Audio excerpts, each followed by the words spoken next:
Lazy feel कर रहे हैं, आपको नींद आ रही है, कर देगा। ये मैजिकली काम करता है और ये टेस्टेड है। आपको एंजाइटी की वजह से, तो एंजाइटी को सेटल करना है और ये पता करने की कोशिश करते हैं कि अभी कितना समय बीता है।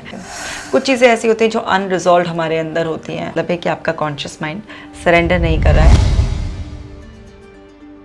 Hello everyone, welcome back to our channel. I am Muskan Mishra और आज हम आपके लिए लेकर आए हैं Q&A सीरीज का एपिसोड नंबर 4।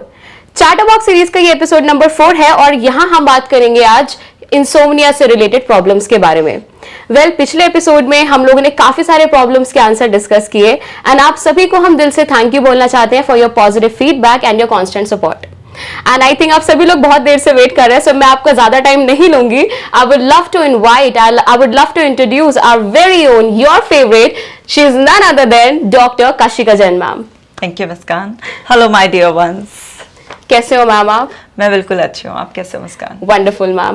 मैम आपके कमेंट सेक्शन में मैंने इस बार देखा काफी सारे लोगों ने अपने इंसोम्निया के बारे में डिस्कस किया कि how they are feeling so relaxed and how they are so much healed. आपकी वीडियोस देखने के बाद उनको काफी अच्छा महसूस दिया, बट काफी सारे लोगों ने अपने स्पेसिफिक क्वेश्चंस भी पूछे उसमें। सो हम उन क्वेश्चंस के बारे में आज डिस्कस करेंगे और thank you so much for making a video, for contributing towards people, for the humanity, कि आपने इतना बड़ा स्टेप लिया। Thank you so much for that. और सभी की तरफ से मैं आपसे बोल रही हूँ because people right there. It's my pleasure. Actually मुझे बहुत अच्छा लगता है कि अगर मेरे किसी भी एफर्ट से किसी की मदद हो सके तो मुझे दिल से बहुत खुशी मिलती है।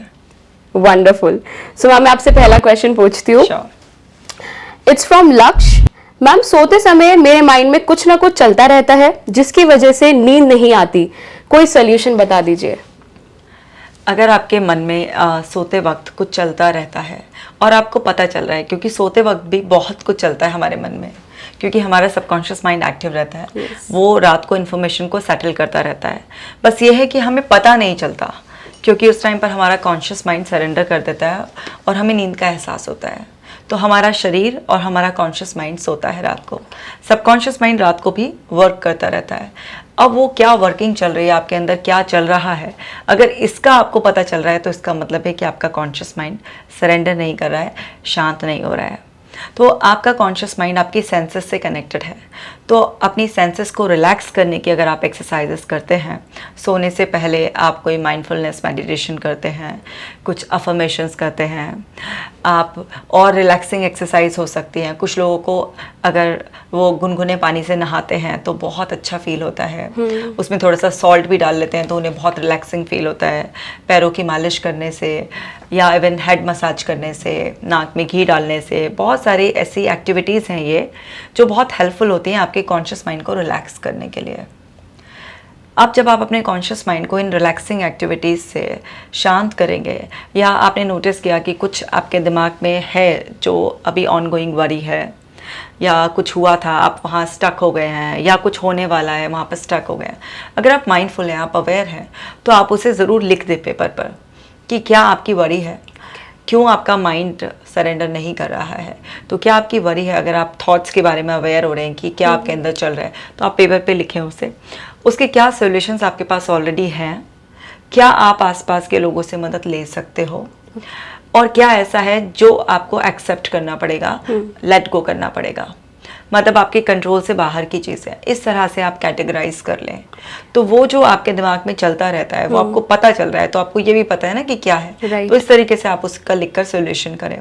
कुछ चीज़ें ऐसी होती हैं जो अनरिजॉल्व हमारे अंदर होती हैं, कुछ हमारे फियर्स होते हैं, कुछ उससे रिलेटेड आपका सबकॉन्शियस माइंड कुछ इमेजेस के रूप में, थॉट्स के रूप में कुछ चल रहा है इनडायरेक्टली, तो वो सब को आप लिख कर फिर उस पर एक एक करके आप क्या सॉल्यूशन हो सकता है, इस तरह से काम करेंगे तो आपका माइंड साइकोलॉजिकल लेवल पर भी शांत हो जाएगा।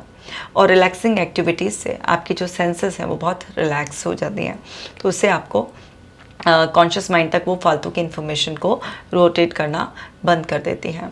साथ ही साथ आप क्या कर सकते हैं कि और अच्छी गहरी नींद का अनुभव लेने के लिए अपने दोनों हाथ, जो आपका राइट हैंड है वो आपकी लेफ्ट ब्रेन से, और जो आपका लेफ्ट हैंड है वो आपके राइट ब्रेन से कनेक्टेड है, तो आप अपने हाथों को बारी बारी से, जैसे आपने लिटिल फिंगर पर फोकस किया, इनहेल एक्सेल किया, इस तरह से आप इंच बाय इंच भी, या थोड़ा सा जस्ट लिटिल फिंगर, फिर रिंग फिंगर, इंडेक्स फिंगर, ऐसे बारी बारी से अपने पार्ट्स पर ध्यान लगाकर इनहेल एक्सेल करें। मतलब पार्ट्स में अपने हाथों को ऐसे रिलैक्स करें फोकस करके, तो उससे वो रिलैक्सेशन का मैसेज लगातार आपके ब्रेन को जा रहा है। और आपका कॉन्शियस माइंड बहुत ज़्यादा रिलैक्स फील करेगा, बॉडी में भी वो रिलैक्सेशन का एहसास होगा, तो वो इजीली सरेंडर कर देगा। तो तब भी रात भर आपके दिमाग में कुछ ना कुछ चलेगा, आपको पता नहीं चलेगा, और उसी को कहते हैं गहरी नींद का अनुभव। वाओ मैम, आपने बहुत सारी टेक्निक्स बताई हैं। आई होप बहुत लोगों को हेल्प मिलने वाली है इस टेक्निक से। सो मैम, नेक्स्ट क्वेश्चन मैं आपसे पूछना चाहती हूँ। मैम एक्चुअली 2 लोगों ने पूछे हैं, but these are similar, like kind of a common question. सो उन लोगों का क्वेश्चन है कि ओवर थिंकिंग बहुत होती है रात को सोते हुए, नेगेटिव थॉट्स बहुत आते हैं, स्पेशली नींद खुल जाती है बीच में। सो उसके लिए हम क्या करें? In fact there is one medicine written over there. Ma'am, can you please spell it out for me? Clonazepam. Yes ma'am. So ma'am, this tablet वो खाते हैं, लेकिन उनको उसके withdrawal symptoms महसूस दिए हैं, और overthinking बहुत ज़्यादा हो रही है, and ये common questions है। So what are your thoughts about it? Okay, so जैसे अभी मैंने बताया कि इससे पहला क्वेश्चन भी ऐसा ही था कि दिमाग में थॉट्स चलते रहते हैं। अब वो थॉट्स नेगेटिव भी हो सकते हैं, वो थॉट्स एक्साइटमेंट वाले भी हो सकते हैं। कई बार तो लोगों को ऐसा होता है कि उन्हें नेक्स्ट डे कहीं जाना होता है, तो पहले दिन उन्हें नींद नहीं आती एक्साइटमेंट के लिए, वो सब चलता रहता है कि कहाँ जाना है, क्या करेंगे, ये सब चीज़ें। तो अगर आपके दिमाग में थॉट्स जो है नेगेटिव आपने कैटेगराइज कर ही लिया है, वो चल रही हैं, तो जैसे अभी मैंने इससे पहले क्वेश्चन का आंसर करा था, वो सब रेमेडीज़ भी आप यूज़ कर सकते हैं, वो आपको बहुत हेल्प करेंगी। अब यह है कि अगर आप सो गए हैं लेकिन आपको मिडनाइट अवेकनिंग की प्रॉब्लम है कि कुछ देर के बाद आपकी आँख खुल जाती है, तो आप क्या करें, जब भी आपकी आँख खुले तो सबसे पहले तो आप मोबाइल में जो टाइम देख लेते हैं या लाइट जला लेते हैं, और ये पता करने की कोशिश करते हैं कि अभी कितना समय बीता है, मैं कितनी बजे उठ गई हूँ। ये सब चीज़ें आपको नहीं करनी है। आपकी आँख खुल गई है, कोई बात नहीं, आप अपनी बॉडी के मेंटल लेवल के रिलैक्सेशन को चेक कीजिए। अगर आपको लग रहा है कि हाँ आप सफिशिएंट रेस्ट कर चुके हैं, तो आप उठ जाइए, और उठकर उस टाइम पर कुछ भी ऐसी रिलैक्सिंग एक्टिविटीज़ करिए, मेडिटेट करने बैठ जाइए, कोई बुक पढ़ने बैठ जाइए, कुछ भी आप ऐसा रूटीन स्टार्ट कर दीजिए। और अगर आपको नेचुरली फिर से नींद आती है, तो फिर अपने बेड पर वापस जाएं और सो जाएं। अगर आपको नींद नहीं आती है, तो आपका डे तो स्टार्ट हो ही गया है। अब आप अगर टाइम देख लेंगे और उसका स्ट्रेस ले लेंगे, अरे अभी तो 2 बजे हैं, अरे अभी तो 3 बजे हैं, मेरी आंख खुल गई है, इस तरीके से उस टाइम पर कुछ ऐसा सोचने लग जाएंगे, तो वो आपके गले पड़ जाएगा, वो आपको बहुत ज़्यादा प्रॉब्लम करेगा। राइट। अब अगर आपकी बॉडी टायर्ड है, रिलैक्स फील नहीं कर रही है, आपको ऐसे नींद खुल गई है, तो आप क्या करें, अपने बेड से उतर जाएं, और बेड से नीचे उतरकर आप बेड के पास ही नीचे ज़मीन पर बैठ जाएं, और उस टाइम पर आप 5 मिनट 10 मिनट इस तरीके से जम्भाई क्रिया का प्रयास करें। ऐसे प्रिटेंड करें आपको बहुत ज़्यादा आलस आ रहा है। अब ये आपको पता है कि आप ऐसे प्रिटेंड करें, आपके दिमाग को नहीं पता। अब मैं अपने हाथ को इस तरीके से ऐसे घुमाऊं, अब ये मैं ऐसे घुमा रही हूँ मूवमेंट के लिए, एंजॉयमेंट के लिए, या मैं ऐसे घुमा रही हूँ किसी को चमाट लगाने के लिए, दिमाग को नहीं पता ये सब। तो इस मूवमेंट से मेरे अंदर केमिकल रश फील होगा, एंडोर्फिन मूवमेंट से। तो इसीलिए हमें किसी को थप्पड़ मारकर भी बड़ा अच्छा सा फील होता है उस टाइम पर ना। वो मारा हमने थप्पड़ ही है, लेकिन क्योंकि दिमाग को नहीं पता कि ये मूवमेंट आपने पर्टिकुलरली किस लिए किया था। तो क्या है, जब आप ऐसे जम्भाई क्रिया करेंगे, बार बार ऐसे प्रिटेंड करेंगे, तो आपके ब्रेन को कांस्टेंट सिग्नल जाएगा कि आप बहुत लेजी फील कर रहे हैं, आपको नींद आ रही है, और आप देखेंगे मैजिकली आपको नींद आनी शुरू हो जाएगी। और फिर आप वापस अपने बेड पर जाएं, और जो भी आप पोजीशन में कंफर्टेबली सोते हैं वो सोएं। और ये इंप्रेशन दिमाग में ज़रूर रखें कि अगर मेरी आँख किसी भी वजह से खुल जाती है, तो कुछ ही देर में मुझे फिर से पहले से भी गहरी नींद आती है। इसको कहते हैं स्नूजिंग इफेक्ट। आपने कभी ऐसा एक्सपीरियंस किया होगा कि आपने मोबाइल में अलार्म लगाया, राइट, और आपका अलार्म रिंग किया है, और जैसे ही आप अलार्म ऑफ करते हैं, फिर से आप पहले से भी गहरी नींद में सो जाते हैं। तो इसको स्नूजिंग इफेक्ट कहते हैं। तो आप पहले से अपने दिमाग को फीड करके रखें कि अगर किसी वजह से मेरी नींद बीच में खुल भी जाती है, तो मुझे पहले से भी गहरी नींद आ जाती है कुछ ही मिनटों में। तो ये आपकी प्रॉब्लम का सोल्यूशन है। मैम, एक चीज मैं और पूछना चाहती हूँ इसी क्वेश्चन से रिलेटेड, कि क्या कोई ऐसी पर्टिकुलर स्लीपिंग पोजीशन है जिसमें अच्छी नींद आ सकती है? ये सबके लिए अलग अलग होती है। Okay. कुछ लोग उल्टा सो के भी बहुत कंफर्टेबल फील करते हैं, कुछ लोग लेफ्ट साइड, राइट साइड और स्ट्रेट ऐसे सोते हैं। तो ये ऐसा नहीं है कि कोई पर्टिकुलर ऐसे किसी को बहुत ज़्यादा गहरी नींद का एहसास कराएगा। एक्चुअली ये एक हैबिचुअल पैटर्न है कि आप किस तरीके से सोए हैं। जैसे अगर मैं अपनी ही बात करूँ तो मैं ऐसे स्ट्रेट सोने की कोशिश करती हूँ, लेकिन ग्रेजुअली जैसे ही मुझे नींद आने को होती है तो मैं ऑटोमेटिकली लेफ्ट साइड ऐसे टर्न हो जाती हूँ, और एकदम से जैसे ही वो मूवमेंट होता है और मैं मतलब पूरी तरीके से पता भी नहीं लगा पाती हूँ उस मोमेंट में कि मैं कब गई, खो गई नींद में। हाँ। इस तरीके से तो ये सबका अपना स्पेसिफिक हो सकता है। Thank you so much ma'am. Ma'am third question है, मोनू ने पूछा है, सोते टाइम लगता है यूरिन जाना है, बार बार नींद खुलती है, गहरी नींद हो नहीं पाती। अगर आपको यूरिनेशन की अर्ज बार बार होगी तो डेफिनेटली आपकी नींद गहरी नहीं हो पाएगी। तो सबसे पहले तो आपको ये समझना है कि देखो, अगर किसी को हेल्थ इश्यूज है लाइक डायबिटीज है, Yes, ma'am. तो उसको यूरिन की अर्ज बार बार आती है ना। Yes. सो वहाँ पर ब्लैडर कंट्रोल इतना वो नहीं रहता। और एक तो ये है, एक होती है एंग्जाइटी की वजह से यूरिनेशन की अर्ज। तो आपको ये है कि आपको किस वजह से यूरिनेशन की अर्ज आती है, या वाटर इनटेक बहुत ज़्यादा है, liquid Right. Intake, not only water, कोई भी अगर लिक्विड इनटेक बहुत ज़्यादा है तो उससे डेफिनेटली फिर आपको उसमें प्रॉब्लम होगी। तो आपको अपना लिक्विड इनटेक सोने से 2 घंटे पहले लिमिट कर देना है। ओके। अगर आपको एंग्जाइटी की वजह से यूरिनेशन की अर्ज है और आप वॉशरूम जाते हैं, थोड़ा थोड़ा सा फ्यू यूरिन ड्रॉप्स आते हैं, तो आपको समझ जाना है कि वो आपको एंग्जाइटी की वजह से, तो एंग्जाइटी को सेटल करना है रिलैक्सेशन एक्सरसाइज से। एंड साथ के साथ आपको ब्रेन को ज़रूर सजेशन देना है कि बिस्तर पर लेटने के बाद मैं एकदम गहरी नींद में सोता हूँ। पूरी रात मेरी बॉडी, सारे इंटरनल ऑर्गन्स सपोर्ट करते हैं और मैं बहुत ही अच्छी तरीके से पीसफुल नींद में सोता हूँ। मेरा ब्लैडर यूरिन को बहुत अच्छी तरीके से होल्ड करके रखता है, और जब मैं सुबह उठता हूँ तो तब मैं यूरिन जाता हूँ तो मैं एकदम बहुत ही अच्छा कंफर्ट फील करता हूँ। तो अपने माइंड को बेसिकली आपको प्रोग्राम करना है। अगर कोई हेल्थ इश्यूज़ की वजह से आपको, फिजिकल हेल्थ इश्यूज़ जैसे डायबिटीज़ मैंने बताया उसमें, तो अगर ऐसे आपको उसकी वजह से है तो फिर वो जो भी आपका रेगुलर ट्रीटमेंट चल रहा है उसके लिए आपको अच्छे तरीके से फॉलो करना है। बट 2 चीज़ें इंपॉर्टेंट है। पहला, आपको लिक्विड जो आपकी डाइट है, इनटेक है, उसको थोड़ा रिस्ट्रिक्ट करना है और अपनी एंग्जाइटी को सेटल रखना है, फिर आप गहरी नींद में सो पाएंगे। वंडरफुल मैम, बहुत अच्छे तरीके से आपने टिप्स भी बताई और कुछ सजेशंस भी देखी आपको क्या नहीं करना चाहिए, जैसे कि 2 घंटे पहले आपको पानी नहीं पीना है। सो आई थिंक आप पानी नहीं, कोई भी जैसे लिक्विड ऐसा। अच्छा, तो क्योंकि ऐसा नहीं कि वाटर से यूरिन बनता है, वो तो Okay. आप मिल्क भी पियेंगे, जूस भी पियेंगे, कोई भी लिक्विड ऐसे लेंगे तो वो सब है ना। तो जो लिक्विड इनटेक है उसको रेस्ट्रिक्ट करना होता है। ओके। अच्छा, वो डाउट भी क्लियर हो गया, मुझे भी डाउट था। ओके मैम, सो ये लक्ष्मण जी ने पूछा है, सोते टाइम बहुत सपने आते हैं, प्लीज हेल्प मी, क्या करना चाहिए इसमें? देखिए, सपने तो सभी को आते हैं, सपने तो आने भी चाहिए, है ना। और अब ये है कि आपको डरावने सपने आते हैं, एकदम पैनिक करने वाले आते हैं, कोई सपना रिपीटेड आता है, कितने विविड आते हैं आपको। तो ऐसे सपने अगर की क्वालिटी ख़राब है, आप डर जाते हैं उसमें, या बहुत ज़्यादा विविड आते हैं, ऐसा लगता है कि आप बिल्कुल एक्टिवली एंगेज्ड हैं उन सपनों में, तब आपकी जो स्लीप क्वालिटी है वो यानी कि अच्छी नहीं है। थोड़े बहुत लाइट ऐसे सपने आते हैं तो वो नॉर्मल होता है, सपने आ जाते हैं। और कोई भी रिपीटेड सपना आ रहा है तो भी ऐसा है कि आपका सबकॉन्शियस माइंड आपको कुछ मैसेज दे रहा है। ओके। सो अब इन्होंने क्योंकि ये लिखा नहीं है इनको डरावने सपने आते हैं या कोई रिपीटेड सपना आता है, अब कितने विविड आते हैं, तो वो इन्फॉर्मेशन तो अभी एब्सेंट है, तो मैं बहुत क्लियर तो नहीं बता पाऊंगी। बट अगर आपको सपने बहुत ज़्यादा ही आते हैं तो इसका मतलब ये है कि जो भी आपके अंदर इन्फॉर्मेशन, जो भी आपका सबकॉन्शियस माइंड सेटल कर रहा है, अगेन वो आपको पता चल रहा है। तो नींद को गहरा करने के लिए, ताकि सपनों का एहसास आपको कम हो, तो उसके लिए आपको सबसे ज़्यादा इम्पॉर्टेंट है अपने माइंड को फीड देना कि जब मैं बिस्तर पर सोने के लिए लेटता हूँ तो मेरी नींद इतनी गहरी होती है कि मेरे माइंड में जो भी प्रोसेसिंग चल रही होती है मैं उससे बिल्कुल अनजान रहता हूँ। पूरी रात बहुत ही गहरी नींद में सोकर सुबह मैं फ्रेश उठता हूँ।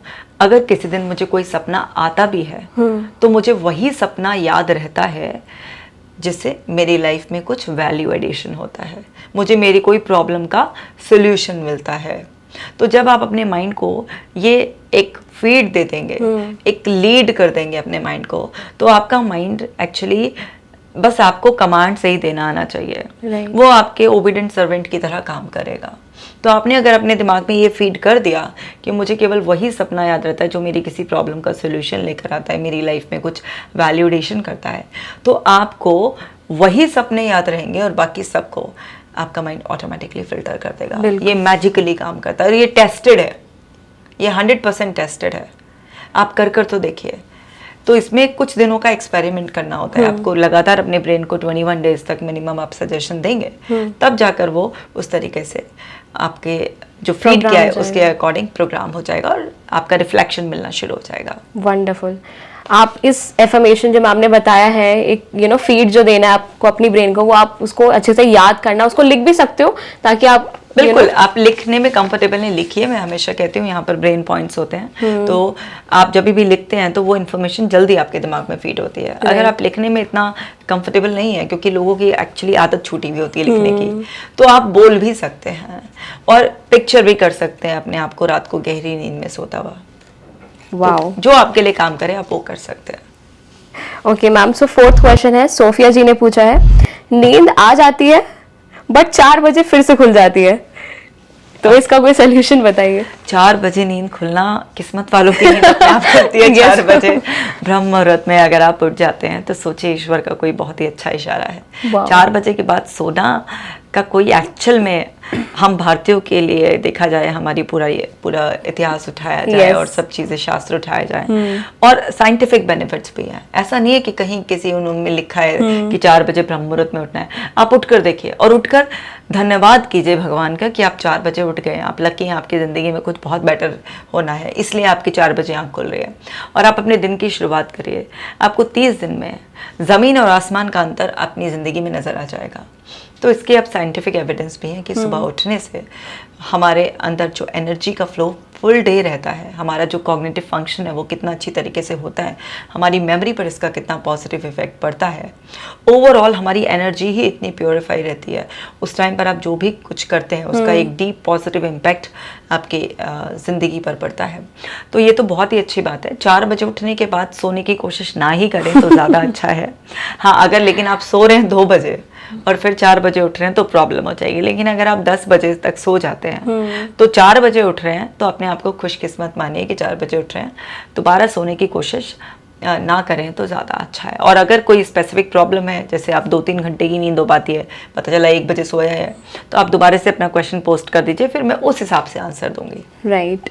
यहाँ पे स्नोरिंग इफेक्ट आपने जो बताया था अभी वो मत चलाना। Snoozing effect. स्नूजिंग इफेक्ट, या तो ये चीज बहुत अमेजिंग है। लेकिन जो लोग जिनका 10 to 4 रूटीन होता होगा सोने का, 10 से 4, कितना अमेजिंग है। लाइक आज की जनरेशन में, आज के सिनेरियो को देखा जाए तो जो 10 बजे सो जाते हैं लोग और 4 बजे उठते हैं, वो अपने आप में बहुत ही कमाल की लाइफ जी रहे होंगे। ऑफ कोर्स मैं सो जाती हूँ और मैं जल्दी उठती हूँ, तो मुझे पता है ना कि इसके क्या बेनिफिट्स हैं और कितना फुल डे एनर्जेटिक। मतलब मुझे लगता है कि मैं डायरेक्टली इतना नेगेटिविटी को एक्सपोज्ड हूँ, morning 8 to evening 6 back to back like exposed हूँ, और बट इतना फ्रेश फील करती हूँ, इतना पॉजिटिव, इतना एनर्जी और सब चीज़ें। वो इसीलिए तो ना कि सुबह उठना, और इसीलिए इतना बिजी रहने के बाद भी मेरे लिए मेरा पर्सनल टाइम है। मतलब मेरे 2 घंटे मेरे दिन के मेरे अपने लिए निकाल लेती हूँ। तो लोग पूछते हैं कि कैसे? अरे सुबह उठना सीक्रेट है इसका। वो जो सुबह का टाइम, फ्री का टाइम कुदरती ब्लेसिंग के साथ मिलता है, वो सीक्रेट है इसका। तो अमेजिंग फायदे हैं सुबह उठने के। सुपर्ब। लाइक सुबह उठने के फायदे तो है बहुत सारे। सो मैम, एक लास्ट क्वेश्चन है, नितेश कुमार जी ने पूछा है, due to this problem of insomnia my memory loss, concentration, everything has lost, please help me. Okay, अगर इंसोम्निया की प्रॉब्लम आपको बहुत लंबे समय तक रहती है तो डेफिनेटली आपके सारे कॉग्निटिव फंक्शन पर इसका इफेक्ट आता है, चाहे वो कंसंट्रेशन हो, आपकी मेमोरी के इशू हो, बिकॉज आपका ब्रेन थका थका है। नींद क्या है? आपके ब्रेन के लिए एक रेस्ट। आपका जो कॉन्शियस माइंड है, जो सारा दिन आपको अवेक स्टेट में काम करता है ना, जिसके सहारे आप, अब उसी को रेस्ट नहीं मिला है तो डेफिनेटली आपका कंसंट्रेशन भी वीक होगा, मेमोरी का भी प्रॉब्लम होगा। तो आपको सबसे पहले अपना स्लीप साइकिल ठीक करना है, अपने इंसोम्निया पे वर्क करना है। सो जो कंसंट्रेशन का प्रॉब्लम है, जो मेमोरी का प्रॉब्लम है, क्योंकि इनकी भी एज भी नहीं पता, सो ऐसे यंग एज में ऐसे कोई न्यूरॉन्स का डिजेनरेशन भी नहीं होता ऐसे कि कोई मेमोरी की प्रॉब्लम हो जाए या कुछ ऐसा हो जाए। सो वो मेनली नींद ना पूरी होने की वजह जैसे एंजाइटी का प्रॉब्लम हो जाता है, इंसान थोड़ा सा पजल सा फील करता है, लिथार्जिक फील करता है, तो वो कहते हैं ना कि ब्रेन पे पर्दा पड़ जाता है, एकदम ऊपर रखी होती है, कहीं चीज़ मिल नहीं रही होती है। जैसे कई बार हमारे आंखों के सामने कई बार कोई चीज़ होती है ना, और हम मिलती ही नहीं है, दूसरा आके बोलता है अरे यही तो है। तो ऐसे ब्रेन में भी वही होता है, ऊपर पर कहीं होती है लेकिन वो रिफ्लेक्ट नहीं होती है। जैसे सूरज है, सूरज के आगे टेम्परेरी बादल आ गए, तो सूरज को थोड़ा ना बादल खत्म कर सकते हैं। तो ऐसे ही कॉन्सेंट्रेशन किसी का भी वीक नहीं होता, लेकिन उसके ऊपर कोई बारी एंजाइटी, कोई बहुत ही ज़्यादा आपकी लिथार्जीनेस, कुछ भी ऐसा आ गया है जिसकी वजह से आपको वो चीज़ें याद नहीं आ रही, आप फोकस नहीं कर पा रहे हैं। तो डेफिनेटली एक्सरसाइजेस बहुत हेल्प करेंगी इसमें। ऐप में भी अगर आप ऐप डाउनलोड करते हैं तो उसमें कॉन्सेंट्रेशन बढ़ाने के लिए एक्सक्लूसिव एक्सरसाइजेस हैं, एंजाइटी की एक्सरसाइजेज हैं, स्लीप मेडिटेशन है, स्लीप अफर्मेशंस हैं, सब चीज़ें हैं। अब वो कीजिए, रात को भी कर सोइए तो आपकी नींद अच्छी होगी, फिर नींद अच्छी होगी तो दिन में आप अच्छा फील करेंगे। तो ये सारे कॉग्निटिव फंक्शंस अपने आप ही इम्प्रूव हो जाएंगे। और साथ के साथ फिर अगेन ब्रेन को फीड करना है कि मेरे को सब कुछ अच्छे से याद रहता है, मेरी मेमोरी बहुत अच्छी है, जो भी चीज़ इंपॉर्टेंट होती है वो सब चीज़ें मुझे बहुत ही आसानी से याद रहती हैं। मैं जब भी उसको रिकॉल करना चाहूँ तो ईज़िली मुझे कोई भी चीज़ याद आ जाती है। तो जितना आप अपने आप को वो देंगे कि मैं अगर कोई भी काम करने बैठूं तो मैं नेचुरली बहुत ही अच्छा फोकस्ड फील करता हूँ। सो जब आप इस तरीके का लगातार फीड अपने दिमाग को देंगे तो जो भी आप बार बार अपने दिमाग में भरते हैं उसी का ही इको, उसी का ही रिफ्लेक्शन आपके बिहेवियर के रूप में या इंटरनल डायलॉग्स के रूप में आपके सामने आता है। तो फीडिंग बहुत इंपॉर्टेंट है। Wonderful, absolutely correct. अब आपने काफ़ी सारे वीडियोस में ये चीज़ बहुत प्रॉम्प्टली बताई है कि आप अपने आप को अच्छा फीड करो, अच्छा लाइक ब्रेन में भी आप अच्छा पॉजिटिव बोलो, ब्रीदिंग एक्सरसाइज करना बहुत इंपॉर्टेंट है। एंड लास्ट वीडियो में भी आपने बहुत सारी टेक्निक्स बताई थी कैसे आपको अच्छी नींद आ सकती है। आई थिंक आपने एक थंब को मसाज करने वाला पॉइंट बताया था उसमें। सो आई थिंक काफ़ी सारी इन्फॉर्मेशन इस वीडियो में भी कवर हो गई है एंड बहुत हेल्पफुल रहा ये सेशन। बट एक रैपिड फायर राउंड तो बनता है मैम। मैम ये एक्चुअली वही वाले क्वेश्चंस होते हैं जो कमेंट बॉक्स में होते हैं, थोड़े रिपीटेड रहते हैं, लेकिन ये काफी छोटे छोटे टाइप के, हाँ, जिनका क्विक आंसर्स हम जानना चाहते हैं आपसे। सो मैम पहला है, how do you differentiate between occasional sleeplessness and chronic insomnia? Okay, so occasionally तो एक आध दिन ऐसा जाता है कि कोई भी ऐसे नींद नहीं आती है, एग्जाम है अगले दिन, कहीं जाना है, एक्साइटमेंट में भी नींद नहीं आती है, आज किससे झगड़ा हो गया तो भी नींद नहीं आती, कई बार ऐसा हो जाता है एक आध दिन, ये हो रहा है ठीक है। लेकिन जो इंसोम्निया है, अगर हफ्ते में कम से कम आपको 3 दिन ऐसे नींद नहीं आ रही और ये लगातार आपको 3 हफ्ते तक हो रहा है, तब हम उसको कहेंगे कि भाई ये इंसोम्निया है। मैम ओवर थिंकिंग की वजह से भी ऐसा हो सकता है कि बिल्कुल, हाँ नींद नहीं आ रही 3 हफ्ते तक यही बीत गए। यस, आपका थिंकिंग माइंड अवेक रहेगा तो फिर नींद नहीं आएगी। मैम नेक्स्ट है, what are some effective behavioural technique for improving sleep? देखिए सीबीटी बहुत ही ज़्यादा इफ़ेक्टिव होती है, जिसमें कि हमें बताया जाता है सीबीटी के थ्रू कि किस तरीके से आप अपने थिंकिंग पैटर्न्स पर काम कर सकते हैं, आप अपने इमोशंस को कैसे बैलेंस कर सकते हैं और किस तरीके से आप अपना स्लीप वेक साइकिल जो है ना सेट कर सकते हैं। तो बहुत सारी ऐसे बिहेवियरल ऐसे टेक्निक्स होती हैं जिसमें कि ओवरऑल आप अपना वो सब चीज़ें चेंज करते हैं। तो मतलब सीबीटी इसके लिए मोस्ट इफेक्टिव वो है तरीका, क्योंकि वो आपके थॉट पर भी काम करती है, वो आपके इमोशन पर भी काम करती है, और पर्टिकुलर जो भी बिहेवियर्स आइडेंटिफाई किए जाते हैं कि जो आपके स्लीप डिस्टर्बेंस के कॉज हैं, उन सब को चेंज करने पर भी काम करती है। तो ओवरऑल एक होलिस्टिक अप्रोच के साथ बेसिकली टेक्निक यूज कर सकते हैं for the effective results. Yeah.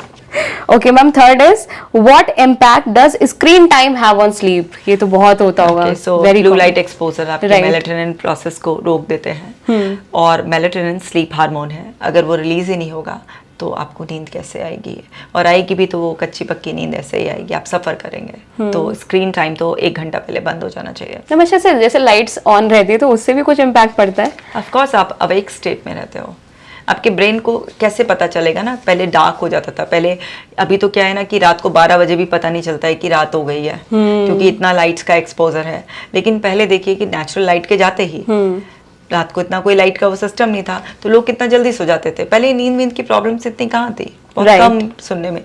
तो लेकिन अब क्या है, अब तो लोग रात को 12 बजे भी दिन करे रखते हैं। तो आपका ब्रेन तो लाइट से ही समझता है ना कि अच्छा अभी ये अवेक स्टेट को मेंटेन करना है, तो इसलिए आप अपने अंदर की साइकिल बिगाड़ लेते हैं। पहले बहुत सही साइकिल स्लीप था और लोगों को ये डिप्रेशन, एंजाइटी ये सब भी बहुत कम होते थे क्योंकि because of sleep also, right? Okay ma'am, fourth is how can you establish a consistent sleep schedule? Fix time पर बेड पर जाना और एक फिक्स टाइम कर लेना उठने का। किसी वजह से अगर सपोज आपने 10 से 4 का ऐसे वो किया है कि, या फिर 10 से 6 का किया है, आपने जो भी किया है, तो उसमें अगर सपोज कीजिए किसी दिन 10 बजे आप नहीं सोने जा सके, कहीं जाना था, कुछ था, 11 बजे सोए, 12 बजे सोए, बट सुबह जो आपने एक टाइम फिक्स किया है उसी टाइम पर उठिए। तो इससे आपका एक कंसिस्टेंट स्लीप एक साइकिल सेट हो जाएगा। मतलब एक टाइम तो एटलीस्ट या तो सोने का या उठने का फिक्स कर लीजिए, दोनों हो तो बहुत अच्छा है, बट एक टाइम तो होना ही चाहिए। मैम ऐसा भी कहते हैं कि जैसे अगर आपका बेडरूम है तो आप अपने बेड पे खाली सो, आप उस पर स्टडी मत करो क्योंकि फिर ब्रेन थोड़ा डाइवर्ट होता है, ऐसा भी कुछ? ऑफ कोर्स ये एंकरिंग होती है। जैसे अगर आप बेड पर, बहुत सारे लोग खाते भी हैं, टीवी भी देखते हैं, मोबाइल भी चलाते हैं, लैपटॉप पर कोई ऑफिशियल वर्क भी करते हैं, बहुत है। सो बेड जो है वो आपका स्लीप एंड सेक्स 2 चीज़ों के लिए बना है। अब आप छोटे हैं, डेफिनेटली अनमैरिड हैं, तो आपके लिए केवल स्लीप एंड आफ्टर मैरिज वो 2 एक्टिविटीज़ के लिए है। अब इसके अलावा आप और भी मल्टीपल एक्टिविटीज़ करते हैं तो आपका ब्रेन बड़ा कंफ्यूज रहता है, आप यहाँ पर किस लिए हैं अब इस टाइम पर। तो एंकरिंग नहीं हो पाती ना, एक कंडीशनिंग करनी होती है उसको। तो नेचुरली यही 2 एक्टिविटीज़ के लिए बेड बना होता है, लेकिन मल्टीपल यूज़ के लिए यूज़ करते हैं तो फिर ब्रेन बताता है अब मैं तुम्हें ठीक बताता हूँ, पहले तुमने मुझे सताया, कंफ्यूज करा, अब मैं तुम्हें ठीक बताता हूँ। होता है ये बहुत common. So ma'am, fifth and last question is what are some common misconceptions about insomnia? Okay, so ज़्यादा देर सोएंगे, जब नींद आ रही है सो जाओ, बहुत लंबा समय सो तो इंसोम्निया की प्रॉब्लम ठीक हो जाएगी, या ये तो कोई प्रॉब्लम ही नहीं है, ये तो बस रात के टाइम का है और अपने आप ही वक्त के साथ ठीक हो जाएगा। तो ये एक मिसकंसेप्शन है कि ज़्यादा देर सोने से जो है ना इंसोम्निया की प्रॉब्लम अपने आप ख़त्म हो जाएगी, ऐसा नहीं होता। हाँ मैम, कुछ लोग दोपहर में सो जाते हैं कि यार रात हाँ, वो क्या करते हैं, अपने और साइकिल को बिगाड़ लेते हैं। जैसे रात को नींद नहीं आई कि ये तो रात की प्रॉब्लम है, अच्छा हमें रात को नींद नहीं आ रही लेकिन हमें दोपहर में बड़ी अच्छी नींद आ जाती है। अरे आपके दोपहर के सोने के चक्कर में ही तो आपकी रात की नींद खराब हो रही है। तो मैम वो जगह कैसे, मतलब रात को वो जगह उनको नींद नहीं आई, फिर सुबह वो कैसे? एक्चुअली क्या है, लोग क्या चाहते हैं, वो दोपहर में भी खूब सो लें और रात को भी खूब सो लें। ठीक है, अब रात को नींद नहीं आती है तो अब बहुत सारे थेरेपिस्ट तो पूछ लेते हैं आप दिन में कितना सोते हैं, लेकिन अगर कोई नहीं पूछे या उनको जिद ही हो जाएगी बस रात को नींद आनी चाहिए, नहीं तो फिर मुझे इंसोम्निया की प्रॉब्लम है। क्योंकि प्रॉब्लम यहाँ पर ये है कि सेल्फ डायग्नोसिस बहुत बना कर आते हैं लोग, कि वो चेक कर लेते हैं आजकल की अच्छा ये रात को नींद नहीं आ रही है तो इंसोम्निया है ये सब, लेकिन वो ये नहीं देखते हैं कि वो दिन में भी सो जाते हैं। तो अगर आप दिन में सो रहे हैं, आपकी बॉडी रेस्ट मोड में चली गई है और आप फिजिकली इतना एक्टिव नहीं है, आपको रात कैसे नींद आएगी? बिल्कुल बिल्कुल, ठीक है ना भाई, आपका शरीर थका हुआ होगा, एनर्जी आपकी ड्रेन होगी कहीं, तो आपको रेस्ट चाहिएगा, तभी तो आपको नींद आएगी। तो वहाँ पर क्या होता है कि वो लोग नहीं समझते हैं इस बात को, तो वो सोचते हैं रात को नींद नहीं आ रही है तो दिन में थोड़ा ज़्यादा सोएंगे तो पूर्ति आ जाएगी, या जब भी नींद आए, जब भी लंबे समय के लिए सो लो तो इससे इंसोम्निया की प्रॉब्लम सॉल्व हो जाएगी। ऐसा नहीं होता, इससे तो problem over period of time ज़्यादा बढ़ती चली जाती है, मतलब सारा साइकिल गड़बड़ जाता है। Amazing ma'am, thank you so much. Like आपने इस वाले Q&A सीरीज में, इस वाले Q&A एपिसोड में जो कि इंसोम्निया के ऊपर था, आपने बहुत सारी चीजें कवर कर दी एंड आई होप काफी सारे लोगों को अब समझ भी आ गया होगा कि करना क्या है exactly, you know, for insomnia.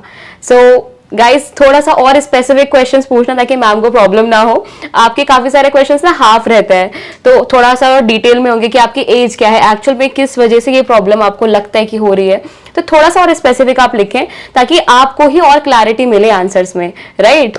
So ma'am, हमारा एपिसोड पूरा हो चुका है ऑलमोस्ट, लेकिन एक पर्सनल क्वेश्चन हम आपसे जानना चाहते हैं उसके बिना हमें लगता है कि अधूरा सा है कुछ। ओके मैम, थोड़ा सा पर्सनल है, मैं बस ये जानना चाहती हूँ कि सर कितना ऑफन आपके लिए डेट्स प्लान करते हैं और सबसे खूबसूरत पल आपका अभी तक क्या रहा है, लाइक कौन सी डेट सबसे फेवरेट रही है आपके लिए टिल नाउ? ओके, सो जैसे अभी मेरी मैरिज को 19 ईयर्स हो गए हैं, वाओ, राइट, और लव मैरिज थे, तो सर वैसे इन जनरल अगर आप किसी कोई और देखेगा तो वो थोड़े से ऐसे लगेंगे जैसे थोड़े से रिजर्व या कम एक्सप्रेसिव, बट ऐसा है नहीं। ओके, जब बात मुझ पर आती है तो वो बहुत एक्सप्रेसिव हैं। वाओ। और जो आपने डेट के लिए पूछा कि कब प्लान करते हैं, एवरी डे मैं क्लिनिक से जाती हूँ तो हर दिन घुमा कर लेकर आते हैं। वाओ। हर दिन हम डेट पर जाते हैं, ड्राइव पर लेकर जाते हैं। अगर कुछ भी मेरी इच्छा होती है कुछ भी आइसक्रीम खाने के, कुछ भी है। सो अगर मैं ऐसे भी देख रही हूँ साइड में तो उन्हें समझ में आ जाता है कि मुझे क्या चाहिए। Wow, that's amazing. हर दिन जो है ना एक रोमांटिक डेट ही होती है शाम को जब मैं उनके साथ होती हूँ। सो जैसे ही मैं घर पहुँचती हूँ तो कुछ भी कर रहे होंगे, लैपटॉप पे कुछ भी कर रहे होंगे, इमीडिएटली उसको बंद करके जब मेरी तरफ दौड़ कर आते हैं तो वो मोमेंट बहुत बेस्ट होता है। और फिर डेली की डेली मुझे ड्राइव पर लेकर जाते हैं और जो अमेजिंग वो है, तो अमेजिंग पल अभी तक के जो 20 साल हैं शादी के, 19 साल और उससे पहले का, और वो है उसमें वो मेरे लिए फ्लावर्स लेकर आते हैं, डेली फ्लावर्स लेकर आते हैं। और मेरी शादी के टाइम पर जब मेरी शादी पक्की हो गई थी, मतलब ऐसे फैमिली वालों के ऐसे पक्की हो गई थी, तो मेरी शादी पक्की होने में और शादी होने में 2 महीने थे। सो मुस्कान उन्होंने डेली दिन में 5-5 बार बड़े बड़े बुकेस मेरे घर भेजते थे। My God. और मेरा पूरा लाइक जिस लोकेलिटी में हम रहते हैं, हमें नहीं, मेरे पापा को नहीं, मेरी मम्मी को नहीं, मुझे नहीं, पड़ोसियों को इंतजार रहता था कि फ्लावर बुके आएगा। मेरी शादी में जब लोग आए 1 हफ्ते पहले उस टाइम पर ना लोग कुछ क्लोज रिलेटिव 1 हफ्ते पहले भी आ जाते थे, तो अगर थोड़ा भी 5-10 मिनट भी लेट हो जाता था बुके आने में, अरे बुके नहीं आए तेरा आज, बुके नहीं आए। इतना तो मुझे भी इंतजार नहीं है जितना इन लोगों को इंतजार है। मैं इवन पार्लर गई, वहां पर भी मेरे लिए बुके आया, सब कुछ। तो वो मतलब तब से ही उनको पता है कि इसको फूलों का बहुत ही ज़्यादा शौक है, और इतना ज़्यादा, तो उससे क्या होता है कि ना उनके दिमाग में ऐसा बैठ गया। तो एक टाइम ऐसा था कि जब मेरी शादी वाला दिन था, मेहंदी लगाने वाला आया, वो मेरे रूम में आया, तो मैं फूलों पे पैर रख रख के ऐसे जा रही थी। तो मैं शादी से 1 हफ्ते पहले ऐसे फूलों पे ही पूरा सोती थी, पूरा कहीं जगह ही नहीं थी पूरे रूम में, ठसा ठस पूरा एक के ऊपर एक के ऊपर एक भरे हुए थे, इतना ज़्यादा वो था। तो इतना ज़्यादा उनको ये सब है, तो उनको पता चल गया इसको फूलों का बहुत वो है। तो मतलब डेली का एक वो है कि उनको ये इसको फूल बहुत पसंद है। तो अक्सर जो है ना, स्पेशली जैसे कभी क्लिनिक पर भी आ जाते हैं देने के लिए, कभी गाड़ी में जब मुझे लेने आते हैं तो वहाँ पर भी मिरर शेल्फ में छुपा कर रखते हैं so और बोलते हैं कि तुम्हारे यहाँ पे देखो कुछ लग रहा है, ऐसे करके। तो जैसे ताकि आप मिरर ओपन करती हूँ तो ऐसे है। तो वो बहुत सारी चीजें, तो कोई एक नहीं है, मतलब हर दिन ही बहुत खास। जैसे कि आपने लास्ट एपिसोड में बताया था कि कुछ बनाकर भी खिला देते हैं जब आपका मूड तो हर दिन ही खास है। हाँ। तो ये, लेकिन ये वाला जो पल है ये मुझे हमेशा याद रहता है, जो मेरी शादी के ड्यूरेशन वाला है, कि क्योंकि उन्होंने बहुत सारी चीजें ऐसे प्लान किया है, और जो चीज़ मुझे पसंद होती है या मुझे चाहिए होती है, तो मैंने बताया ना कि मेरे देखते ही उन्हें समझ में आता है ये ड्रेस पसंद आ रही है, इस टाइम आइसक्रीम खाना है मैडम को, इस टाइम ये करना है। शायद इतना तो मैं भी खुद को नहीं समझती हूँ कि जितना वो मुझे समझते हैं। और एक रोमांटिक वो तो चलता ही है कि फ्लावर्स का वो। और बाकी जो बेस्ट अभी तक का जो है वो ये था कि मेरी शादी से पहले का जो मेरा रूम का जो सीन है ना, वो मुझे मतलब मेरे दिमाग में बिल्कुल रिफ्रेश बताते मुझे पूरा का पूरा वो सब चीजें हैं, क्योंकि बहुत सारी चीजें उसके बाद भी होती हैं कॉन्टिन्यूसली। बट कोई चीज ऐसी होती है ना जो एक कहते हैं ना एक फिल्म का पोस्टर होता है जो आपके दिमाग में होता है, तो वो चीज जो थी वो बेस्ट थी कि मतलब बहुत ओवरवेलमिंग सा फील हो रहा है जब आप बता रहे हो ना, तो ऐसा लग रहा है पूरा एक पिक्चराइज कर पा रही हूँ कि एकदम मूवी के ऐसा नहीं होता कि डेली फ्लावर्स भेजना एंड देन शादी के टाइम पे डेली एक बार नहीं 5-5 बार। हाँ, मतलब शादी के टाइम पे 5-5 बार भेजना है, इट्स लाइक मूवी वाला। अगर मैं पार्लर भी जा रही हूँ तो वहां पर भी आ रहा है कि मतलब वो पार्लर वाली परेशान हो गई भैया कैसी ब्राइड आई है जिसके बुके आए जा रहे हैं। सब लोग बहुत चाह रहे होंगे यार, वाह कितना अच्छा हो रहा है सब कुछ। बहुत ये तो मेरे दिल में इतना डीपली, हम तभी आप इतना इतना पॉजिटिव, इतना हैप्पी रहते हैं, क्योंकि वो लव जो वहां से आ रहा है, सब चीजें। सबसे बड़ी फीलिंग है ना मुस्कान कि आप घर जा रहे हो, और जैसे आप घर जा रहे हो आपका लाइफ पार्टनर आपको देखकर दौड़ कर आ रहा है। बेस्ट फीलिंग, ठीक है ना।